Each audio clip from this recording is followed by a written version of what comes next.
Before we begin, a quick heads up that an announcement for more European tours is coming in March.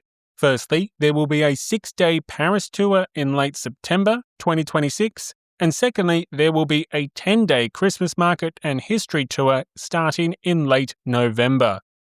That Christmas market tour will be in France, Germany, and Austria, and will be exploring a range of history far beyond just the Revolutionary era. In the coming weeks, there will be an official announcement on the podcast and the email newsletter, and those people on the waitlist will get first access and be eligible for an early bird discount. A reminder that that's a Paris tour in late September and a Christmas market and history tour in November and December. So keep your eyes and ears open for that official announcement. Citizens, for too long your questions have gone unanswered. For too long, these new aristocrats mock your cries and concerns. Enough. It is time to have your questions answered. It is time for the People's Voice. Hello, everybody, and welcome to the People's Voice Part 3. In this Q&A episode, I will continue to answer your questions from all over the Republic. To start with, we'll discuss de-Christianization, traitorous priests, and the longevity of the cult of reason. We'll also touch on how the constitutions of 1791 and 93 impacted the French colonies in the Caribbean, and then check in on Fouché, Napoleon's future police minister. After that, we'll then turn to the role of climate and weather in the French Revolution, before ending on a hypothetical question relating to the assassination of the Marquis de Lafayette.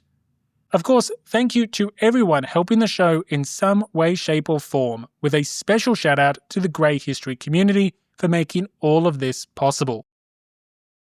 Our first question comes from the true revolutionary Andrew, and Andrew asks, previous religious campaigns had driven almost every Protestant out of France or converted them to Catholicism.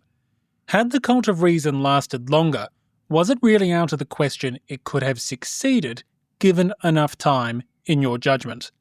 So thank you, Andrew, for your question, and I absolutely love this. I mean, when I first read it, my mind went in about 17 directions at once, and there are so many ways that you could cut this question. So I'm going to group my answer under kind of 4 key thematics, but my initial thoughts are no, I don't think that the cult of reason would have lasted.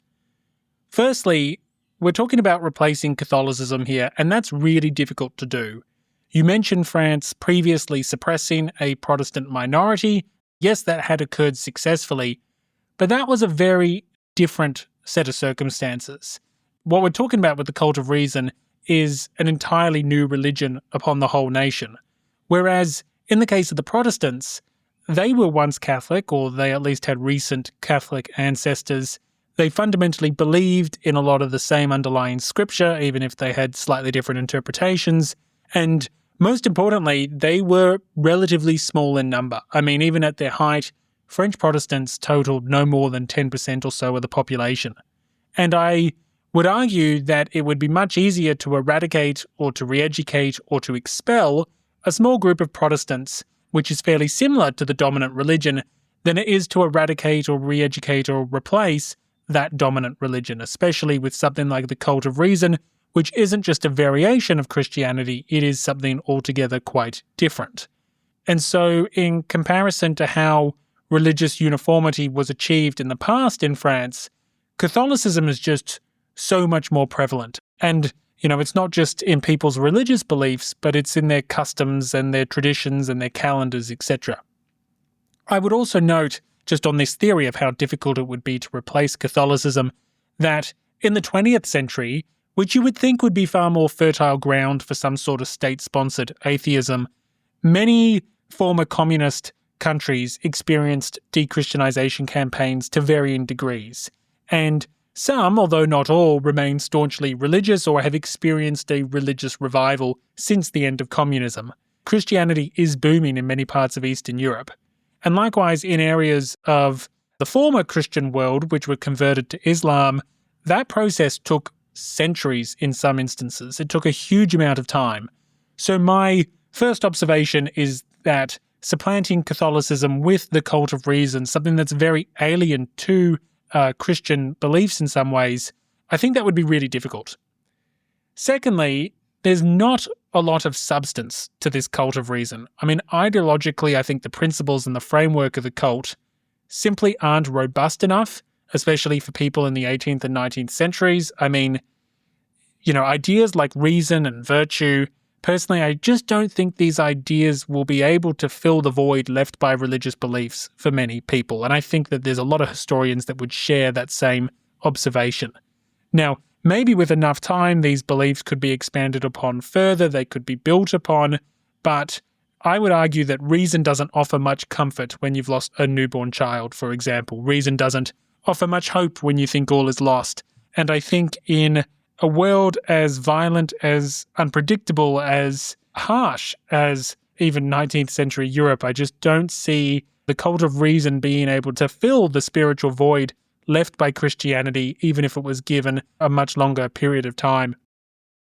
Additionally, I would add to that I doubt that there would have been much institutional support to enforce this cult across the nation over the decades that this would require well into the 19th century. I mean, many revolutionaries were deists, they're not atheists. They sincerely believed in a supreme being, or some would also kind of support the old quip that if God didn't exist, he would have to be invented. These are part of the reasons why we get the cult of the supreme being later in 1794 to replace the perceived shortcomings of the cult of reason. So given its lack of solid ideological groundings and given this lack of institutional support amongst many prominent and powerful revolutionaries, I just don't think that this cult would have had the longevity required to really establish itself properly. The third kind of observation I would make is that I tend to think that the first major disaster would have encouraged people to revert to ancient traditions. An outbreak of plague or famine or setbacks in the war and so on. As mentioned in the show, authorities were reporting that instances of bad luck, such as like a sudden increase in the number of deaths of newborns, that would compel many townsfolk to blame the lack of godly behaviour. And likewise, you see in World War II, the USSR even reverses some of its own anti-clerical measures and policies against the church in an effort to appease its population and to inspire and help its war effort against Nazi Germany.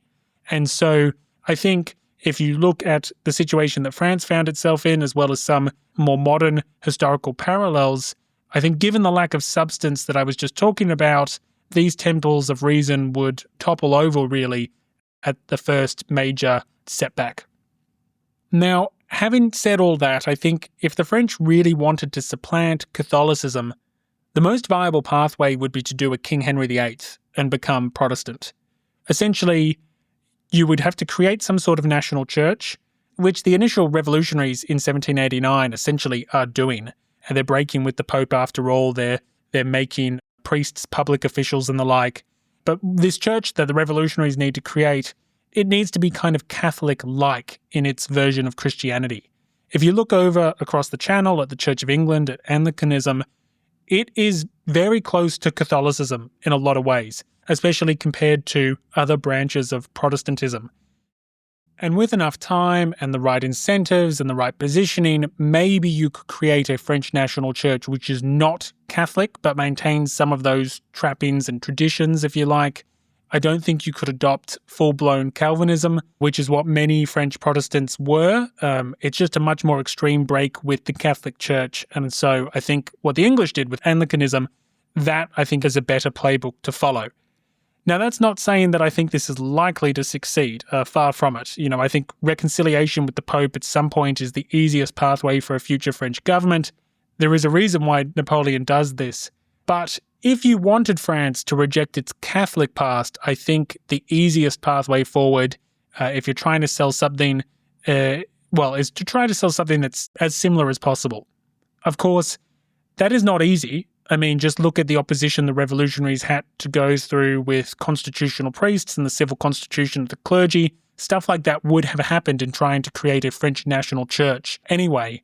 But in my mind, that fails in no small part because the Jacobins themselves give up on this project. They give up on the constitutional clergy, and they start to treat the constitutional clergy as an enemy, just like the non-constitutional priests who had remained loyal to Rome. So, in short, I don't think the cult of reason would have lasted even if it had been given enough time. I think if you want to supplant Catholicism, the best path forward is to do it with a similar version but independent version of Christianity, much like what the English adopted. But anyone that knows anything about English history, or the history of Great Britain for that matter, after the Reformation or during the Reformation as well, that is not an easy process. And, I don't think it's probable that it would have succeeded. The easiest path forward, I think, is for a future French government to find some sort of accommodation with the Pope and with the Catholic Church. But this actually leads us brilliantly to Andrew's next question. So Andrew asked, some of the historians you quoted said that priests were federalists or royalists, so the de-Christianization campaign was part of the revolutionary struggle. But given they were almost all constitutional priests by this time, was that really so? Or was this just another baseless conspiracy theory? So the first thing I would note is that the constitutional clerics swore an oath in 1790 with the civil constitution of the clergy, and in many ways, this is the start of a sort of project to create an independent national church, one that could supplant or stand alone from traditional Catholicism and the power and influence of the Pope. But 1790, is a long time ago in a galaxy far, far away. The time between July 1790 and June 1793 must have felt like an eternity. France had gone from a constitutional monarchy at peace to a republic at war with all of Europe, I might add.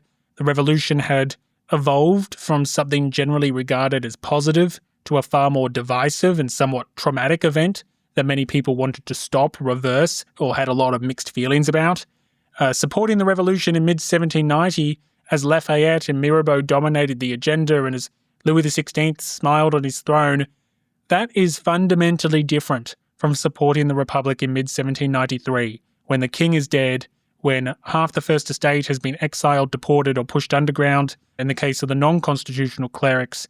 And given all of this, many constitutional clerics were lukewarm or indeed outright hostile towards the Republic by mid-1793. Some had recanted their oaths and joined the non-constitutional clergy. Moreover, many certainly weren't eager for the Republic to radicalise any further. Many would have felt more comfortable if Fillon royalists had staged a resurrection, or even if the more moderate Girondins had succeeded over the Montagnards. They, in some ways were the lesser of two evils. So, by the time of the de-Christianization campaign in the wake of the Federalist revolts, it is reasonable for many Jacobins to believe that constitutional clerics were either secret royalists or secret Federalists. And in fact, some weren't that secretive about it. We do have examples of priests joining Federalist rebellions or encouraging Federalist revolts. And many had vocally criticized the execution of the king, the establishment of the Republic, the introduction of other revolutionary laws like the legalization of divorce. So, of all the Jacobin conspiracies, this one I would rank as actually fairly reasonable.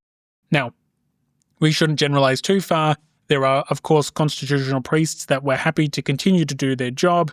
Not all constitutional priests were counter-revolutionary. In fact, some were deputies of the National Convention, passing the very laws that were so egregious to the eyes of some of their, priestly colleagues. Although, as we discussed in the main episodes, many recanted their oaths as previously discussed.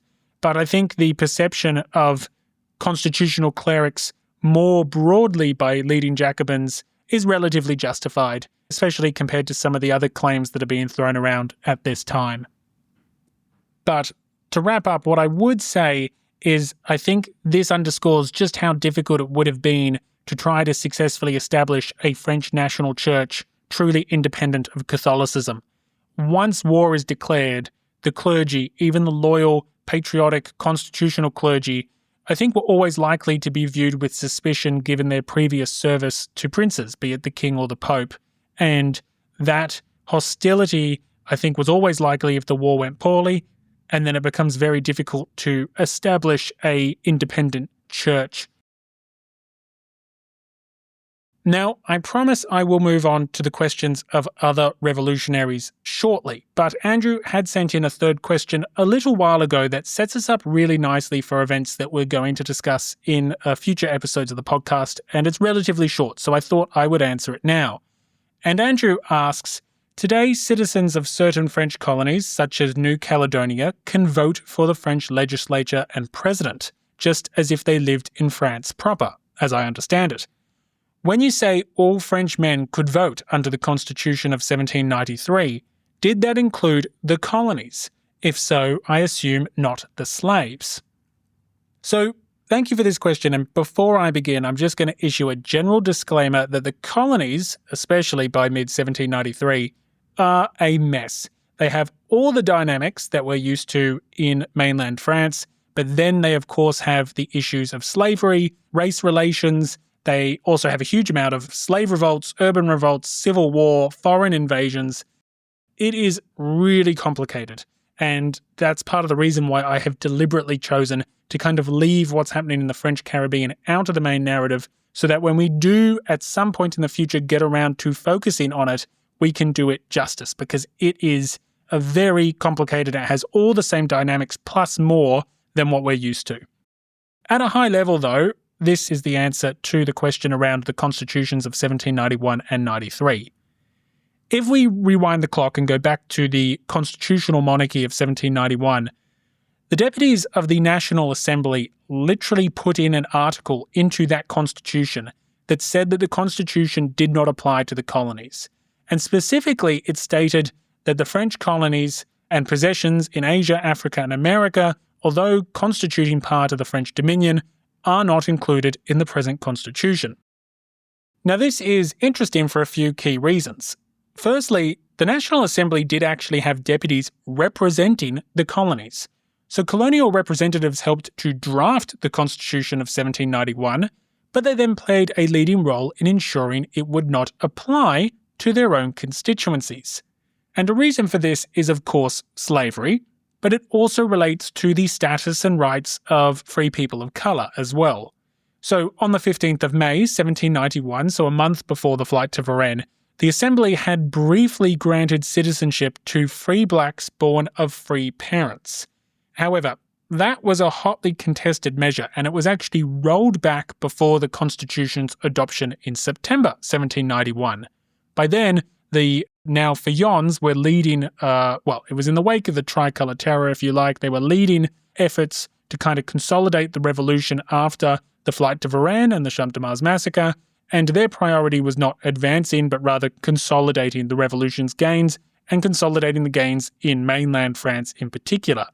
And so, under the constitutional monarchy enshrined in 1791, that constitution explicitly excludes the colonies. Fast forward the clock, and the Jacobin Constitution of 1793 takes a different approach. Instead of excluding the colonies, it simply ignores them. It's literally silent on the matter. Now, some historians argue that it was presumed at the time that the Constitution did not apply to the colonies. I mean, that is the precedent. Other scholars note that it has no reference to how colonies would send representatives to Paris. It is theorized by, a few scholars that perhaps the deputies intended to decolonize and create new relationships with other free peoples of the world. But, I'm not sure I'm buying that. I mean, maybe some hoped for that, but I doubt that a nation that was busily annexing neighbouring territories on the grounds of, natural borders was about to happily surrender its colonies. But anyway, that aside, I would note a few curious things here. Perhaps part of the reason why the Constitution is silent is because, A, the Jacobin Constitution of 1793 is rushed. Remember, this is a constitution that is hastily drawn up after the purge of the Girondins. The Jacobins are trying to avert civil war and avoid these federalist rebellions from spreading. And the other thing that is, I think, really interesting is that at the time that the Jacobin Constitution is drafted and accepted, there are no colonial deputies in the convention at that time of writing. The convention will eventually welcome representatives from the colonies, but they don't arrive until early 1794. So perhaps that explains part of the reason why we don't really see much focus on the colonies in mid-1793, while the Jacobin Convention is focused on the immediate aftermath of the purge of the Girondins and, as I said, does not actually have any delegates from the colonies at that time. Now, one of the reasons why I thought this question would be interesting to answer is that in early 1794, we do get deputies from the colonies, and the convention will actually ban, or it will abolish slavery in early 1794.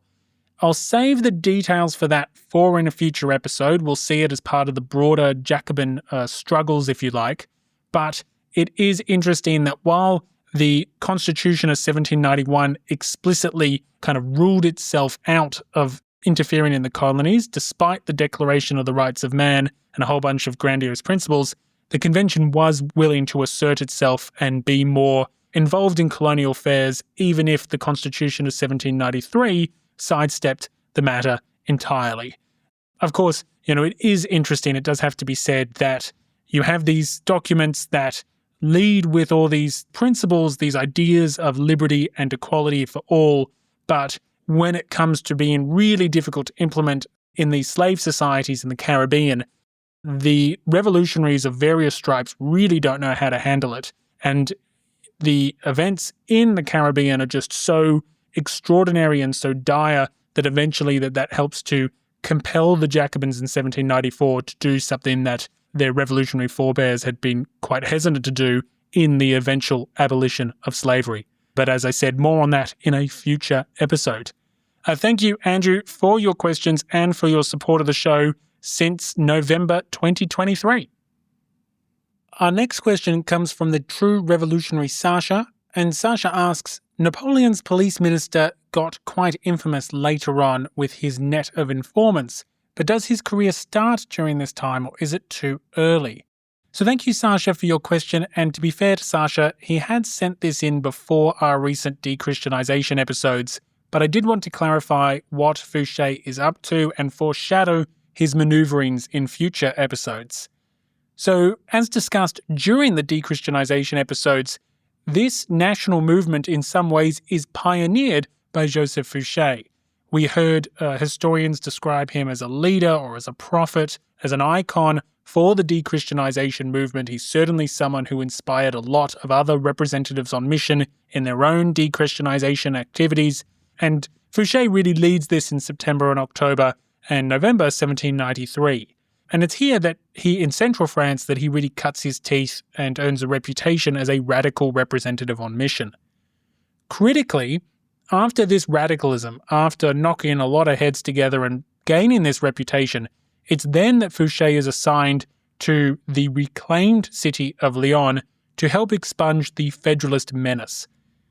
Remember that the siege of Lyon doesn't end until early October, so Fouché, in some ways, it's literally as the siege of Lyon is ending that he is really ramping up the dechristianization campaign, and then in subsequent weeks he is eventually transferred to that city along with Collot d'Herbois, who by now the latter is sitting on the Committee of Public Safety. And as you may recall from those episodes on Lyon's revolt, those executions, including the violent executions by cannon, they are overseen by these two individuals. Now, in terms of what we're going to see this year in terms of the Jacobin power struggles, we're going to see Collot d'Herbois and Fouché have to defend themselves and kind of maneuver quite carefully in the power struggles in the capital, because there are many Jacobins, and indeed many people in Lyon, that believe that they were far too excessive in their violent repression of the city.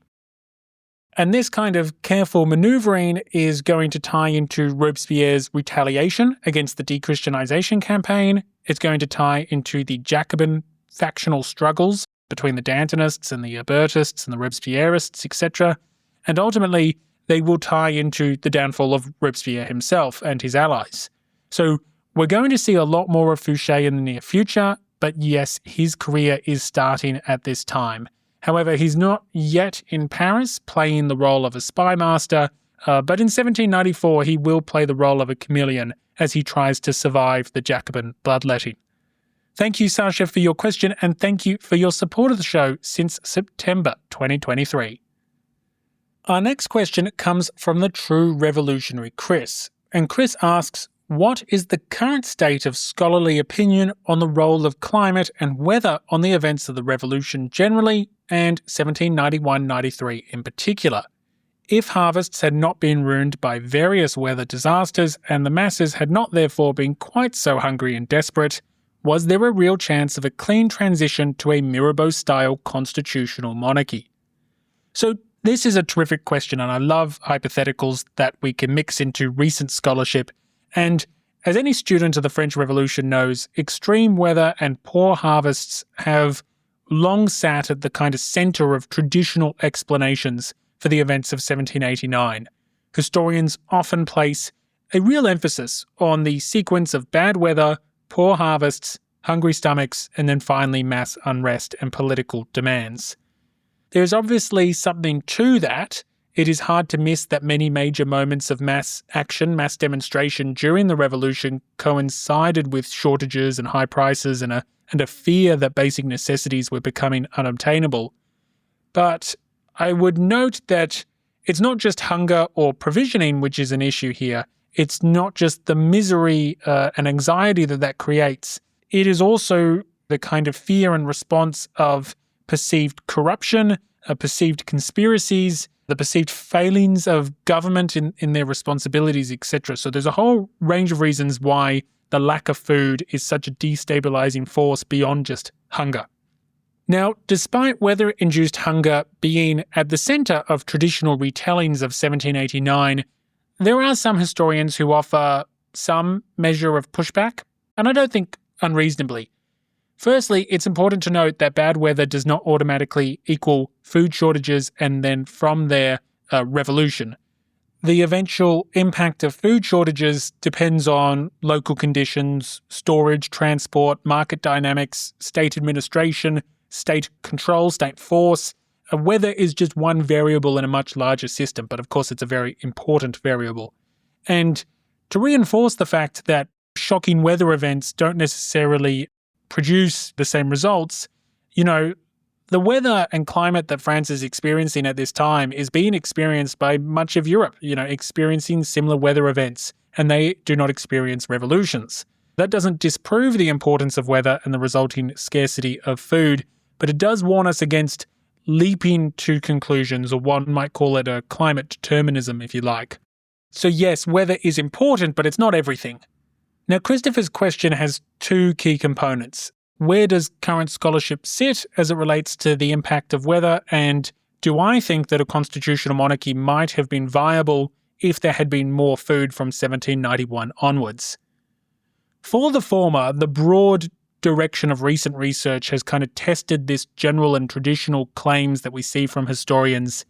There has been an effort to try to systematically combine climate history with quantitative approaches that link local weather conditions to patterns of unrest. And so far, the research supports the traditional narrative. Of course, weather and poor harvest outcomes did not cause the revolution solely, but it does seem to measurably have an impact. So, for example, research using large datasets has argued that areas hit hardest by some of the weather shocks of the late 1780s were more likely to see rural unrest in 1789. And these same areas that this unrest occurred in was often accompanied by more explicit and by more ambitious demands for political and institutional change in 1789.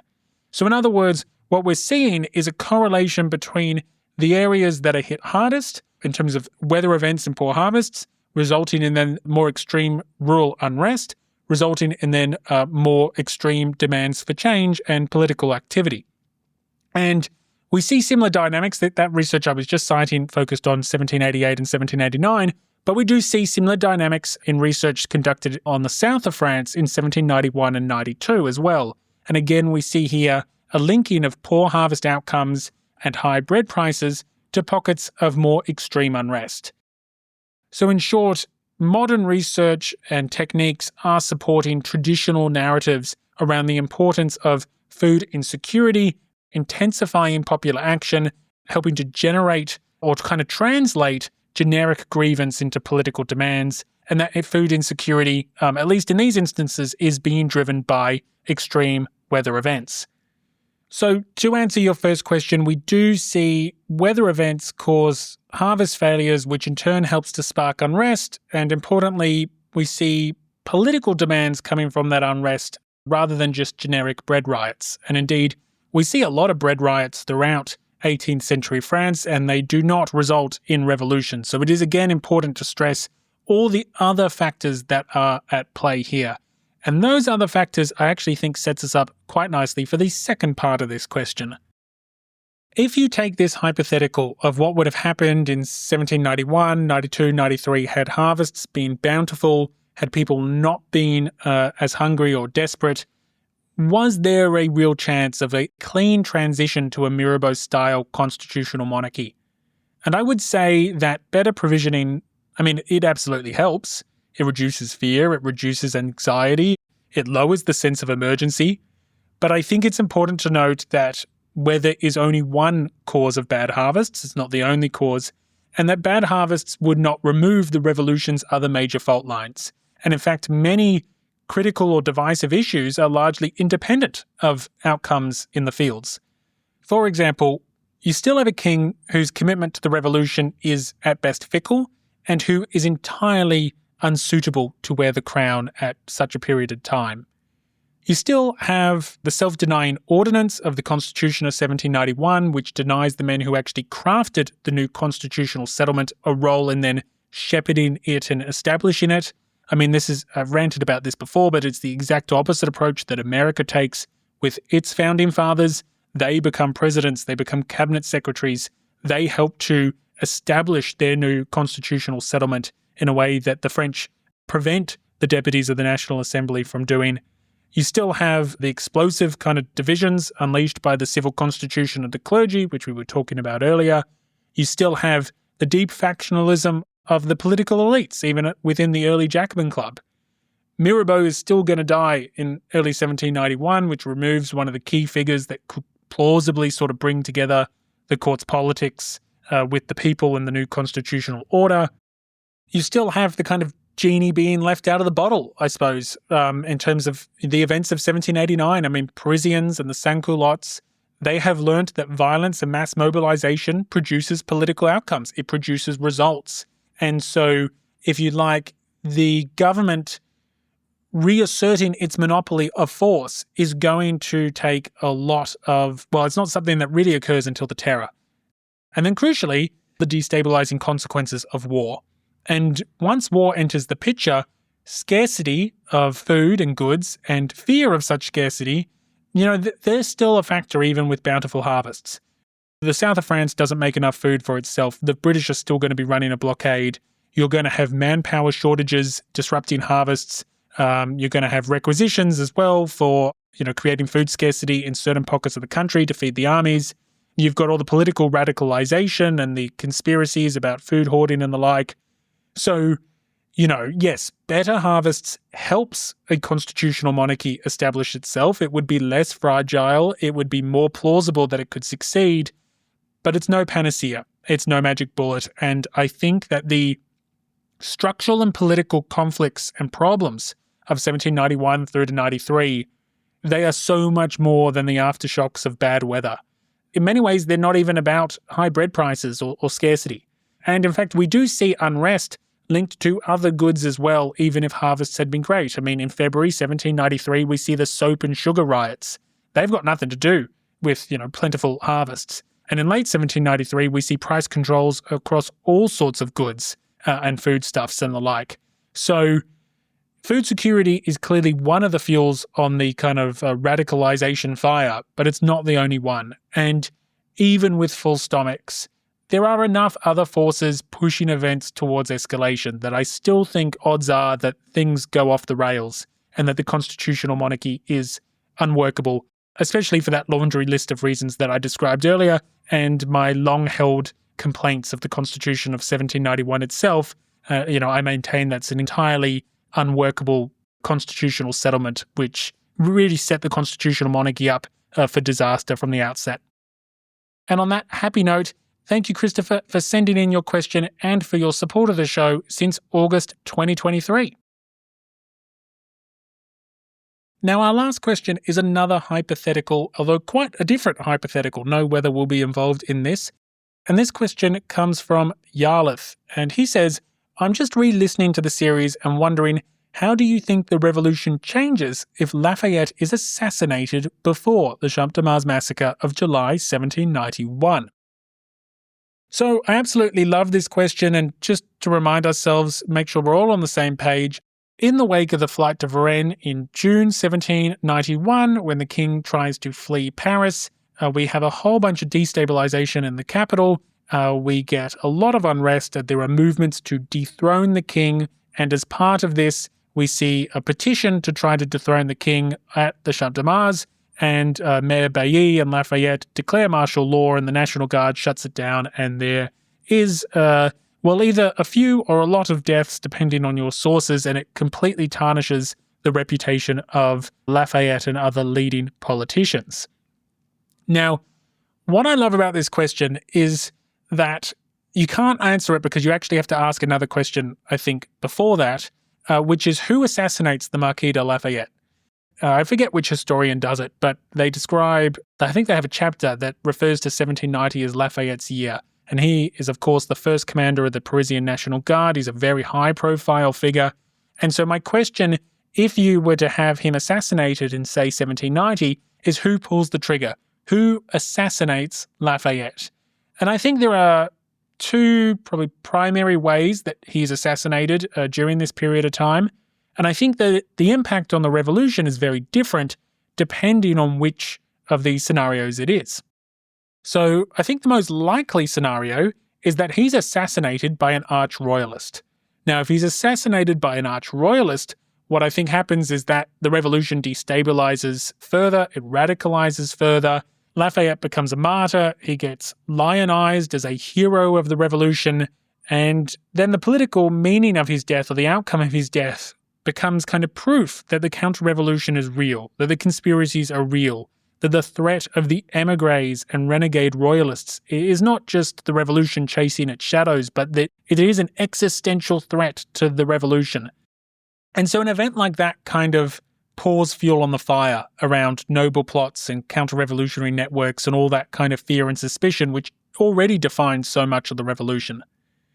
And I suspect the consequence of that is you see a ramp up, in particular against the émigrés. You might see the politics of suspicion and fear intensify and intensify faster, but I think that pressure against the émigrés and potentially against the king if he vetoes legislation against the émigrés is an increased likelihood of war and probably speeding up the road to war as well. And then once you're at war, you get all the downstream radicalization effects that we've seen that come with the French war effort going so badly. So I think if Lafayette is assassinated by a royalist, it does the revolution no favours, I don't think, in terms of trying to consolidate the constitutional monarchy. It's a wild card, it should be said. It could end in a variety of ways, it really could, but my instinct is that it pushes things towards escalation and not stability. And part of the reason why I say that is that we do have a later example of this general dynamic, and that is the assassination of Jean-Paul Marat, another Jacobin at the time, even though I'm sure this is probably the first time someone's ever compared Marat to Lafayette. But Marat is assassinated by someone that his allies frame as counter-revolutionary and royalist. The effect is to radicalize things further, not settle them down. So I do tend to think that if Lafayette is killed by a royalist, which I think is probably the most likely assassin in 1790, I imagine a similar sort of emotional response and a similar sort of political dynamic that plays out. But if Lafayette is killed by someone who's left-leaning, that changes the game. I think it's less probable, to be frank. I mean, the radical left at this moment is nowhere near as radical as it will become. Most people aren't openly Republican, even Brissot and Danton and certainly Robespierre and the like. Marat, I'm not quite sure when Marat really starts to embrace republicanism off the top of my head, but in mid-1790, I don't think so. And Lafayette is, at this point in time, still generally well regarded by the patriotic left, if you like. So it's not obvious to me why someone would ideologically assassinate him in 1790 or even early 1791. it might actually be some sort of mob violence or some sort of chaotic event involving a crowd that gets out of control. We do have moments early on where Lafayette is under real pressure from the street. I mean, I'm particularly thinking of the October days. You may remember that the Parisian National Guard is keen to march on Versailles after the market women have already departed Paris. And they essentially, there are members of his guard that threaten him with being hung on the lamppost if he doesn't do what they want, if he doesn't march them to Versailles. So if you're looking for a non-royalist route to his death, I think perhaps mob violence is a plausible one. I think it's maybe more plausible than some sort of targeted left-wing assassination. And if he's killed by mob violence or by the crowd or by someone who's associated with the revolutionary side, then I think you would get a reaction that you'd probably expect. If the hero of the revolution is killed by the revolution, I think it scares moderates into cooperating with the king and the conservatives of the assembly. I think you get a political realignment like what you see in mid-1791 in the wake of the Flight de Varennes and the Champ de Mars massacre, where the Feuillants split from the Jacobins. And so that's the scenario that I would imagine playing out, a Fillon-style break happening earlier and a stronger push to get the constitution finished and bedded down and to restore order in the streets. One thing I would say is you've got to remember that, if Lafayette is assassinated in 1790, for example, Mirabeau is still alive and he's privately advising the king to adopt drastic measures, including fleeing the capital and risking civil war. So if Lafayette is killed by the revolution, I think that strengthens Mirabeau's hand and it encourages moderate Jacobins and conservatives and figures in the court to unite to end the revolution. So I suppose in summary, to answer your question, how does the revolution change if Lafayette is assassinated before the Champ de Mars massacre? I really think it depends on who pulls the trigger. I think the most probable outcome or the most probable situation is that it's an arch-royalist, in which case I think it accelerates radicalization and creates all sorts of issues with emigres and the German princes and Louis XVI potentially using his veto to shelter the emigres. But if Lafayette dies because of mob violence or an assassination coming from the revolutionary side of things, that scenario I think is much clearer and easier to figure out what would happen next. And that would be a panic amongst moderate Jacobins, an earlier break between the Feuillants and the Jacobin Club like what we see in 1791, and a more immediate push to consolidate the constitutional monarchy and to bring the revolution to a halt. So thank you, Lalith, for your question and for your support of the show since August 2025. Thank you for listening to this episode of The People's Voice. If you'd like to submit a question for future editions, please just leave a comment on Patreon under this episode or drop a message in the community chat room on Discord. Of course, if you're not part of the Grey History community, please support the show today for a coffee or two each month. I could really use your help in keeping Grey History on the air, and there's plenty of perks to enjoy while supporting history that isn't black and white. From hours of fantastic bonus content to ad-free listening, indulge in all the benefits of joining the revolution at patreon.com. Thank you for listening, stay safe, and have a great day. Grey History is brought to you by its amazing community members, including the heroes of the revolution, Brian, Jeff, Kevin R., Scott, Howard, Hilberto, Kevin S., and Griff.